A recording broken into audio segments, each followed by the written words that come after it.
ओम तत्पुरुषाय विद्महे वक्रतुंडाय धीमहि तन्नो दन्ति प्रचोदयात्। नमस्कार बন্ধুসকল, মোৰ ইউটিউব চেনেল এছএছৰ সকলোকে স্বাগত জনাইছোঁ। আজি মই কৰ্কট ৰাশিৰ বিষয়ে জুলাই মাহটো কেনে যাব চমুকৈ আলোচনা কৰিম। যেহেতু বিশেষ সময় পোৱা নাই। কৰ্কট ৰাশিৰ অধিপতি হৈছে চন্দ্ৰ। ধনস্থানত বহি আছে কেতু, মংগল আৰু চন্দ্ৰ। যেহেতু আপোনাৰ সপ্তমত বহি আছে ৰাহু, অষ্টমত বহি আছে শনি, দশমত বহি আছে শুক্ৰ, একাদশত বহি আছে ৰবি, বুধ আৰু বৃহস্পতি। এনেকুৱা আপোনাৰ ৰাশিফলটো আৰম্ভ হৈছে। যদি আমি চাওঁ আপোনাৰ ৰাশিপতি হিচাপে চন্দ্ৰ যিহেতু ধনস্থানত বহি আছে, ধনস্থানত বহাৰ কাৰণে চন্দ্ৰ কিন্তু ভাল ফলে প্ৰদান কৰিব। টকা পইচাৰ ক্ষেত্ৰত ধন টকা পইচা ধুনীয়াকৈ এইখিনি দি থাকিব টকা পইচাৰ ক্ষেত্ৰত। কিন্তু এটা বস্তু চাব লাগিব, আপোনাৰ ধনস্থানত চন্দ্ৰ যদিও দিব, বেমাৰ আজাৰ কিছু কমাব, এইবিলাক কিন্তু অতি শুভ আছে চন্দ্ৰৰ কাৰণে। কিন্তু বহি আছে ধনস্থানত কেতু, মংগল আৰু চন্দ্ৰ। মংগল কেতু বহাৰ কাৰণে টকা পইচাৰ ক্ষেত্ৰত কিন্তু 55 দিন কমচে কম আপোনাৰ কিন্তু টকা পইচাৰ ক্ষেত্ৰত অভাৱ অনটন হ'ব পাৰে। খৰচবিলাক বৃদ্ধি হ'ব আৰু এনেই যাব টকা পইচাবিলাক, কোনো কামত নালাগে। ধন টকা পইচা এইবিলাক কিন্তু আপোনাৰ এনেই যোৱা যোগ দেখা যায় কেতু আৰু মংগলৰ কাৰণে, ধনস্থানত বহি থকাৰ কাৰণে। গতিকে কেতু মংগলৰ কাৰণে আপোনাৰ অলপ সাৱধান হ'ব, টকা পইচাৰ ক্ষেত্ৰত এক্সট্ৰাকৈ ৰাখি থ'ব, নহ'লে কিন্তু আপোনাৰ বিপদত পৰিব পাৰে টকা পইচাৰ ক্ষেত্ৰত। অতি খৰচ বৃদ্ধি, দূৰ ভ্ৰমণ যোগ। গতিকে ভ্ৰমণত খৰচ হ'ব বৃহস্পতি, বুধ আৰু ৰবি থকাৰ কাৰণে। ভ্ৰমণ বুলি কওঁতে শুভ ভাল ভ্ৰমণে হ'ব। গতিকে ভ্ৰমণত কিন্তু বৃহস্পতি, বুধ আৰু ৰবিৰ কাৰণে টকা পইচা খৰচ যাব। আৰু ধনস্থানত কেতু মংগল থকাৰ কাৰণে কিন্তু বেয়া কামতো টকা পইচা খৰচ যাব, যিটো মানে সেই পইচা পাতি ঘূৰি নাহে এবাৰ যোৱাৰ পিছত। তৃতীয় অধিপতি হৈছে বুধ আছে দ্বাদশত। গতিকে ভাতৃৰ কিন্তু শুভ বুলি ক'ব পাৰি। প্ৰাইমাৰী শিক্ষা বা উচ্চ শিক্ষাৰ যদি চোৱা যায় শুক্ৰ আৰু মংগল, উচ্চ শিক্ষাৰ ক্ষেত্ৰত কিন্তু টকা পইচা বহুত খৰচ হ'ব। যিসকলে পঢ়ি আছে, উচ্চ শিক্ষা কৰি আছে বা উচ্চ শিক্ষা কৰিম বুলি ভাবিছে, দূৰত যাম বুলি ভাবিয়ে আছে, যিসকলে ধৰক বৰ্তমান হায়াৰ ছেকেণ্ডেৰী পাছ কৰিলে বা এনেকুৱা পাছ কৰিলে দূৰত যোৱা চিন্তা কৰি আছে, তেওঁলোকে কিন্তু দূৰত যাব চেষ্টা কৰিব, কিন্তু অত্যন্ত টকা পইচা খৰচ হ'ব। গতিকে দূৰ ভ্ৰমণতো খৰচ হ'ব। প্ৰাইমাৰী শিক্ষাত কিন্তু অতি হ'ব। যিসকলে প্ৰাইমাৰী শিক্ষা পঢ়ি আছে মেট্ৰিকলৈকে, তেওঁলোকৰ কিন্তু শুভ বুলি কৰিব পাৰি। কিহৰ কাৰণে? প্ৰাইমাৰী শিক্ষাৰ অধিপতি আছে শুক্ৰ বহি আছে, যিহেতু ভাল ঠাইত বহি আছে একাদশত। গতিকে একাদশত শুক্ৰ বহাৰ কাৰণে আই ইনকামৰ ঘৰত বহাৰ কাৰণে অতি শুভ ফল লাভ কৰিব আপোনালোকে শুক্ৰৰ কাৰণে। যদি আমি এতিয়া চোৱা যায় স্বাস্থ্যৰ ক্ষেত্ৰত কিন্তু শুভ বুলি ক'ব পাৰি। তথাপিও স্বাস্থ্যটো কিন্তু অলপমান টকা পইচা খৰচ হোৱা যোগ দেখা যায় বৃহস্পতিৰ কাৰণে, যিহেতু গুৰু বৃহস্পতি আপোনাৰ দ্বাদশত বহি আছে ষষ্ঠ অধিপতি হৈ। গতিকে খৰচৰ ঘৰত বহিছে।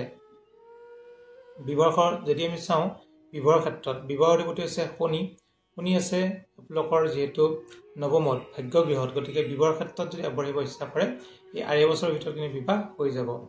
গতিকে কৰ্কট ৰাশি বিবাহৰ ক্ষেত্ৰত শুভ বুলি ক'ব পাৰি। যিহেতু পত্নী স্থানৰ অধিপতি শনি, গুৰু বৃহস্পতি ঘৰত বহি আছে। গতিকে গুৰু বৃহস্পতি ঘৰত সপ্তমপতি হৈ বহাৰ কাৰণে অতি শুভ। অষ্টমপতি হৈ বহাৰ কাৰণে কিছু মানসিক অশান্তি। দুটা অধিপতি হয় সপ্তম আৰু অষ্টম শনি। গতিকে সপ্তম হিচাপে কিন্তু শুভ, অষ্টম হিচাপে কিছু অকণমান অশুভ থাকিব। অশুভ মানে কি? সৰু সুৰা বেমাৰ আজাৰ হৈ থাকিব পাৰে যিকোনো ক্ষেত্ৰত। গতিকে শনিৰ প্ৰতিকাৰ কৰিলে বেমাৰ আজাৰবিলাক কমি যাব আপোনালোকৰ। শনিৰ প্ৰতিকাৰ কৰাটো অলপমান দৰকাৰ। বিবাহটো কিন্তু ভাল। বিবাহ যদি ইচ্ছা কৰি আছে আপোনালোকৰ বিবাহ কিন্তু হৈ যাব। যিসকলে ছোৱালী পোৱা নাই তেওঁলোকে চাব পাৰে অতি শীঘ্ৰে। গতিকে এই 2.5 বছৰৰ ভিতৰত কিন্তু বিবাহবিলাক হৈ যাব।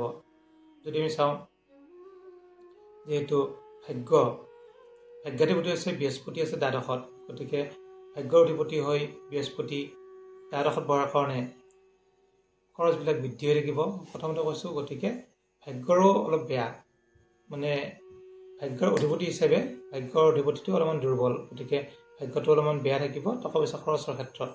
বিশেষ ক্ষেত্ৰত কিন্তু বহুত বেয়া নাই। যদি আমি চোৱা যায় যিহেতু কৰ্মাধিপতি হৈছে মংগল আছে ভাতৃস্থানত। গতিকে ভাতৃ কিন্তু কৰ্মযোগ আছে, ভাতৃভগ্নীৰ কৰ্মযোগ আছে, চাকৰি পোৱাৰ যোগ আছে। ভাতৃভগ্নী যদি চাকৰি বিচাৰে 100% পাব সোনকালে। গতিকে তেনে ক্ষেত্ৰত অতি শুভ বুলি ক'ব পাৰি। ভাতৃৰ ক্ষেত্ৰতো কৰ্মস্থানটো ভাল ধৰক। গতিকে অধিপতি হিচাপে ভাল ঠাইতে বহি আছে, যিহেতু ভাতৃ অধিপতি মানে কৰ্কট ৰাশিৰ অধিপতি হিচাপে আমি চাওঁ কৰ্মৰ ক্ষেত্ৰতো বহুত ভাল। আই ইনকামৰ ক্ষেত্ৰত বহি আছে শুক্ৰই কিন্তু আই ইনকাম দিব। যিসকলে চায়েন্স পঢ়ি আছে, ডক্টৰ, IIT, ইঞ্জিনিয়াৰ বা যিসকলে মণিহাৰী দোকান দিয়ে বা যিসকলে মেহেন্দি বা এনেকুৱা চখিনৰ দোকান দিয়ে, যিসকলে পুতলা দোকান দিয়ে, পুতলা ব্যৱসায়, যিসকলে সৰু ল'ৰা ছোৱালী খেলনা বস্তু ধৰক ব্যৱসায় কৰে, তেওঁলোকৰ কাৰণে অতি হ'ব। তেওঁলোকে কিন্তু ভাল ফল লাভ কৰিব, বহুতখিনি টকা পইচা ইনকাম হ'ব তেওঁলোকৰ। যদি আমি চোৱা যায় দ্বাদশত যিহেতু বুধাদিত্য যুগ থাকে, প্ৰথমতে কৈছোঁ বুধ আৰু ৰবি একেলগে থাকিলে বুধাদিত্য যুগ বুলি কয়। আদিত্য হৈছে ৰবি আৰু বুধ হৈছে বুধ, গতিকে লগত বহি আছে বৃহস্পতি। ৰবি বৃহস্পতি বুধ বহাৰ কাৰণে অতি হ'ব বুলি ক'ব পাৰি। এইটো দ্বাদশত বহাৰ কাৰণে কিন্তু খৰচবিলাক বৃদ্ধি, এনেই কিন্তু চাব গ'লে শুভ বুলি ধৰিব পাৰি, যিহেতু বুধাদিত্য যুগ এটা চলি আছে, ভাল যুগ। গতিকে ভাল যুগ যিসকলৰ জন্মচক্ৰত ৰবি আৰু বুধ থাকিব বা আছে, তেওঁলোকৰ কিন্তু হ'ব। তেওঁলোকে আপোনালোকে চাই ল'ব পাৰে, যদি ৰবি আৰু বুধ আছে, বৃহস্পতি আছে একেলগে, বৃহস্পতিৰ গুৰু যদিও ৰাশিত কিছু অশুভ কৰে, তথাপিতো বৃহস্পতিৰ গুৰুই আপোনালোক বহুত 100% অশুভ নকৰে। গতিকে প্ৰতিকাৰ হিচাপত যিহেতু ৰাহুৰ প্ৰতিকাৰ কৰক, অষ্টমত আছে মৃত্যুস্থানত, তেনে ক্ষেত্ৰত শনি সৰু সুৰা প্ৰতিকাৰ কৰিব। যদি বিয়া বাৰৰ ক্ষেত্ৰত আগবাঢ়ে, শনিয়ে দান দি ল'ব, তেতিয়া কিন্তু ভাল ফল লাভ কৰিব। আৰু যদি কিবা সুধিবলৈ থাকে আপোনালোকে সুধিব পাৰে। ধন্যবাদ।